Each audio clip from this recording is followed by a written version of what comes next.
La pobresa només és una, però es presenta amb diferents cares. Aquest va ser el fil conductor de la jornada sobre pobresa i valors europeus que vam organitzar fa uns dies. L'objectiu era debatre com s'afronta aquesta realitat des de les entitats socials i des de les institucions europees. El pilar social europeu, impulsat per la Unió Europea, és la base per la igualtat d'accés al mercat laboral, la protecció social sostenible i unes condicions laborals justes. A més, les polítiques energètiques seran importants per establir codis comuns en eficiència energètica.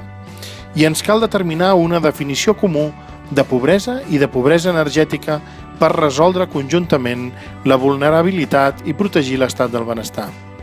La Unió Europea ha de ser un marc de garanties socials, no només un mercat econòmic. Aquestes conclusions van ser ben profitoses gràcies a la participació d'Oriol Illa, de la taula d'entitats del tercer sector de Catalunya, Daniel Ortiz, de l'Institut Cerdà, Ricard Ballera, de Comissions Obreres i Beatriz Fernández, de la Fundació Arrels. Uns debats ben moderats pel periodista Adrià Bas. Aquest proper divendres, 9 de juny, celebrarem una tercera jornada a la qual hi sou tots convidats. Tractarem sobre la situació de la gent gran i de les pensions, sobre l'envelliment social actiu i productiu i sobre com afecta la malnutrició a la tercera edat. A la pàgina web francescgambús.eu trobareu tota la informació.